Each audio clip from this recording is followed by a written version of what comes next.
Welcome into another episode of the Tailgate. Today I am on a different tailgate. Todd Russell, joining me, was kind enough to let us use his tailgate today because we are deep in the woods, near Trussville, interstate nearby us. But Todd, thank you for joining. And happy to be here. Yeah, thank you for doing it. And just let's talk about where we are and what we've been doing today. Well, just over my shoulder here is the Interstate 59, and we are probably east of the 459 interchange, not too far. And we are butting up against Red Mountain, and we just went into one of the ravines that's just down from us, where an old rail bed cuts in that went all the way from the L&N down on Highway 11. And went into the ravine back in 1886. Oh my gosh. Now, for people who don't know, the L&N.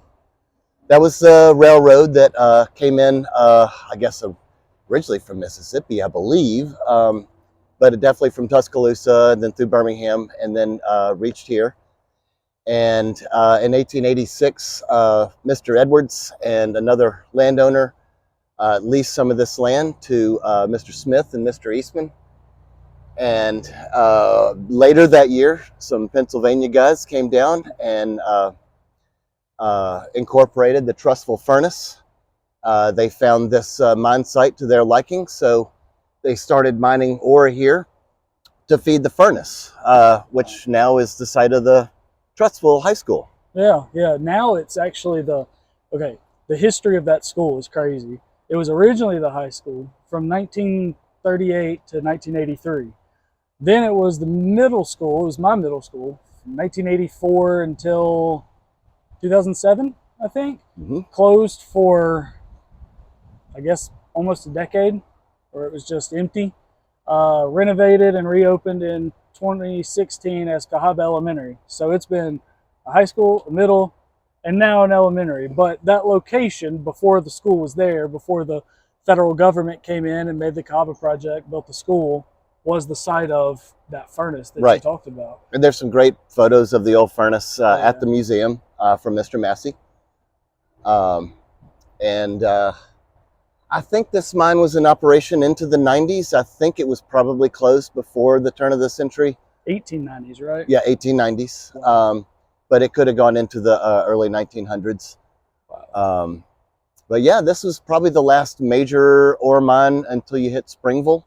And this is one of the last ones around here that's still intact, because in the 50s, they came through and stripped most of this whole mountainside. And it's just covered in kudzu now. Yeah. But this little ravine still remains. Still here. Hidden away. So let's talk about, I mean, I know you've been out here more than once. Today was my first time. Let's talk about a little bit about what we just searched, what we found, what we walked through, and just all of that. Okay. So it was a full grade rail line that went into the ravine. These are full-size rail cars. And it went all the way till about where we hit the power line. And then we found a large, probably a 10-foot tall stacked stone wall. The ore cars would back up to this wall, and at the top of the wall, the ore cars would be tipped over and dumped onto the train cars. The train cars would then take that all the way to the furnace in Trussville.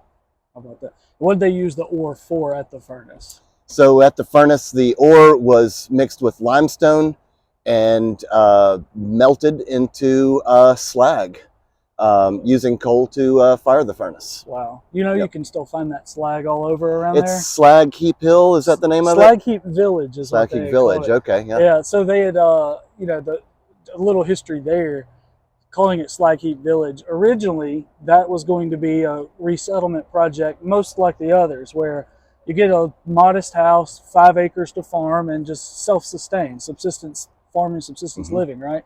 And because that furnace had been there, the land, they determined, I guess during all their prep work, dirt work, and all that in the 1930s, this land is not suitable for farming. It's covered in slag and just remnants of all this. And so the government had to say, well, we still want the site. We bought the site. They decided to pretty much, you can read about it, they pretty much decided we're going to show off here. You know, this is in the wake of the Great Depression. They're wanting to show an America that's fruitful, that's successful, that kind of thing. They said, let's make this one a crown jewel. And so they made it a model suburban kind of a village, right? So like you could still have your Victory Garden. You had a decent acreage, you know, a half acre to 3/4 of an acre, but they wanted to make it just different, you know, and it's referred to, I've read this in newspapers from the 30s, that they referred to that area as the government's country club, because the government just kind of decided to play a little bit and show off. And it was all really due, in fact, to that slag that was out there. And the administrator, the resettlement administrator, Rexford Tugwell, decided, you know, he was tired of all these names that they were giving these communities that at the time sounded just idyllic. You know, a Greenville, something about the word green, and a Greendale, and numerous others that were meant to sound uplifting and beautiful. And he said, we're going to call this one, we're just going to call it Slag Heap. He said, I'm tired of it. And my understanding is that name didn't last a year before they changed it to Cahaba Village, Cahaba Homestead. So A little more marketable. a little bit more marketable. I'm a little partial to Slag Heap, though, because I like the truth in that. I like the history of that. I was talking to somebody not long ago that they've since moved out of that area, the Cahaba Project, but they were making an addition to the back of their house, and I don't remember what they were adding, just one extra bedroom or what, just adding on to the back. And you know, your footings, they usually dig 3 feet deep for your footings. And she's telling me they start that work and they're running into some slag. I'm like, okay, this is a little more elbow grease is needed here. And it took going 10 feet deep for those footings because of all the slag and just how deep it was. So they go from, I don't know what the cost of their project was, but that price more than quadrupled just to get everything in place. Yeah. I've seen pictures of it. It's wild. Wow. So yeah, be careful when you're digging a hole. You never know what you're going to hit. You never know what you're going to find. So what did we find? What did we find out here? That was my history tangent. Yeah, we found some drift mines, some pretty exciting ones. One was wide open and we got to go inside. It looked like there was a lot more to explore in there. I think it went back for quite a ways, but we have wives that don't like us going underground, and we didn't have a big flashlight, so I didn't want to have to go get a rabies shot after encountering some of the bats that we encountered. We found like 2, but they're about that big. But you know, the flash from the camera didn't seem to bother him. So, but yeah, so once we're in those drift mines back in the 1880s, 1890s, how is that drift mine created, and what's happening inside there? Well, there's a slope that goes up the side of the ravine, and then you just turn straight into the shoulder of the mountain and tunnel straight in right at the ore seam, which is going to be super soft, and you can just pick your way into it and create the opening, and then the hard rocks above and below will create your cave for you. I'll be danged. And it's, oh man, it's so cool in there too. Yeah, it's a beautiful town. Yeah, like if the bats weren't in there, I mean, and maybe you bring some flashlights, bring some lanterns, set them around, you could spend a day in there just kind of hanging out. Right out the apocalypse. Yeah, you really could. I mean, we might have to keep this location on the lowdown now. I mean, this might be we might need it. Yeah, might. Hush, hush. Yeah. How'd you find an interest in doing this? Because I know you search out this kind of stuff a lot. Well, I grew up down the street from the Irondale Furnace, which was a local furnace over in Cherokee Bend that was Civil War era and burned down by Wilson's Raiders. They burned down a lot in this area. Yeah, they sure did. So that was a good start, and then spent a lot of time at Ruffner Mountain as a kid, which is just covered with 11 different mines. Both ore and limestone were mined there. And the mines continue both in either direction of Ruffner Mountain. Red Mountain Park has got a lot of great stuff that's available to everybody. But the areas of Red Mountain that are not a park still have these same sites, and they're still in there, and you just have to be willing to hike into the woods and Yeah. find them. Yeah. Well, it's so much fun. Like the older I've gotten, people have, it's different strokes for different folks, right? But I see so many people now that, and teach their own. But I've always been described, I guess the term is old soul, but I see so many people now, they want to do certain things that involve going to whatever kind of establishment, place, brick and mortar, whatever, and do their technology. I mean, I can't say anything about technology. Look what we're doing. But I like to use it. It's just a tool for me because I like to come out here and document these things, talk about these things. I want to get lost. You know what I mean? Mm-hmm. And I guess the more people are driving themselves, into a city center, is the more I'm going the opposite direction. I'm trying to, and I don't know why that is, but stuff like this, you showing me this today, has just been super cool for me because I don't pretend to know a thing about mines other than what you've told me today, but it's super cool to learn, and I don't know, I've really enjoyed it, and hope to do it again. I think so too. It's a lot of fun.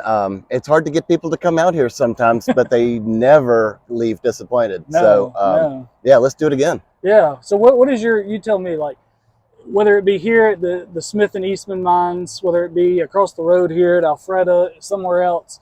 Alfreda mines are over by what?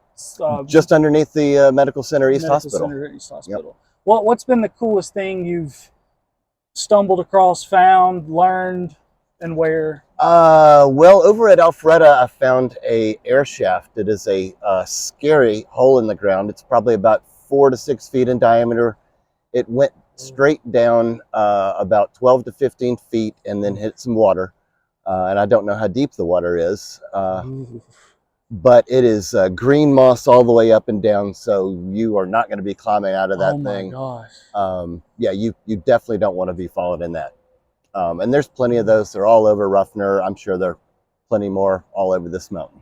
Wow. So be careful hiking out there. Yeah, I mean, we did, on our way back there today, we did stumble across, or I don't know if you saw it. You were in front of me, I was behind you, and the ground moved a little bit, and Mr. No Shoulders was right alongside my right ankle. But now he was, he wasn't but 8 inches long and probably about as thick as my index finger. But to me, all that meant was Mama was nearby. Yep.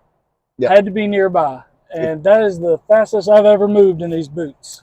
If you see a super sunny spot in the middle of the woods, that's probably where the snake's going to be sunning. Yeah, so we had to get moving to that. I don't know what kind it was. It was a light color. It was really light. I don't know. It wasn't black. It was almost like a sandy looking color. Well, maybe not quite gray. It was almost like it was khaki sandy kind of color. I don't know what that would have been. Hopefully a king snake and not a copperhead. Hopefully, yeah. The little bit lighter made me worry a touch, but he looked like he was going about his business, and I just stepped right over it. I wasn't watching. I was happy to let him go about his business. You go this way, I go that way. We won't have a problem. I'm just here to see some mines. That was about it. So what's the future hold for you with doing this? Like, this is for you. Is it mostly a hobby? It's a hobby. Yeah. You just hope to keep finding these and exploring? I love being out in the woods. I like finding the old photographs and trying to bring them to life with a little color. Yeah. I collect all the maps, especially the underground maps. Those are a lot of fun. So yeah, it's just a weird, fun hobby. Yeah, well, it's not weird. It's just not everybody would find an interest in it, I feel like. But the older I'm getting, the more people who know me know that I love the local history. And so something like this, it's local history, but it's something different. Like for me, like most of the local history I look at is related to a Cahaba project, the city of Trussville kind of as a whole. And this is like, obviously this is very well connected to Trussville, but we're just on the outside of the city limits, but obviously affected Trussville, and it's something different. Like I've never thought about mines. You know, I know a little bit about the quarry in Trussville along Green Drive where the mineral railroad cut through. I've heard some stories about that quarry before it was all fenced up and purposely grown over with green to block the visual of just how big it is. But I don't know. It's just I don't know. I find such an interest in this. Like when I was in college, I knew I was going to major in journalism. It's what I wanted to do. Picking a minor was hard because a lot of people are like, well, if you major in journalism, just pick like political science or English or something like that. I went with American Studies, and so it was like it was kind of history, but it was kind of culture, and it was kind of blending those two. And you know, at the time, I was like, okay, I just need a minor. I know I'm going to do journalism. I have to have a minor. And to be honest, there was a class on baseball, so I was like, that sounds pretty legit. Like I'm going to do that. And so I was like, I'll just make it my minor. And the older I get, the more I'm realizing I'm like, those two went together perfectly for me in hindsight. You know, now I'm like, I can do this where I'm using a little bit of the journalism, you know, the research and the talking to people and stuff, but I'm talking about American studies. And I don't know. I love this stuff, and I know you do too, because it's fun. You've learned a lot of stuff. How long have you been doing it? I didn't even ask that. Oh gosh, 20 years easy. Wow. Why did you get started? You said it was because you grew up near the Irondale? Yeah, I grew up near there, so it was just right down the street, and I spent so much time at Ruffner. Yeah. I guess it was probably coming across the manuscript written by Robert Ewell, who described the history, and then I used that as sort of a treasure map to go find the sites that are off trail at Ruffner, and that's cool. Yeah, so I've seen all 11 mines and know them all pretty well. 11 mines at Ruffner Mountain alone. Ruffner Mountain alone has 11. We probably what we're out here documented, but 4? Let's see. There's at least 5 between the 2 gaps here in Roebuck Springs. Yeah. Wow. It's just, I don't know. It's just really interesting. I want to learn more, and I know we documented a little bit of this today. People who watch this, that they're going to know this. I'm an amateur with the camera. It's why we're looking into a phone right now. It records well. Should be recording well, so it looks good. But with that camera down there, I'm an amateur for sure. But I'm going to try and put a little bit together of what we looked at today. We'll pray for the audio, and you know, and probably do make some sort of video with that, incorporate some of this, and maybe that'll get some views, and some people will learn something they didn't know that was right here in their backyard. Fun. Anything else you want to talk about? No, I think that's about it. Thanks for having me. No, thank you. It's been fun. Thank you for the tour. That's been really fun. Good. I love this, so I want to come back and do it again. We'll hit Ruffner next time or something. Sounds good. Come along. That sounds good. Thank y'all for watching this. Make sure you like this video, subscribe to the channel, click the bell for notifications, and we'll see you again soon for another one of these.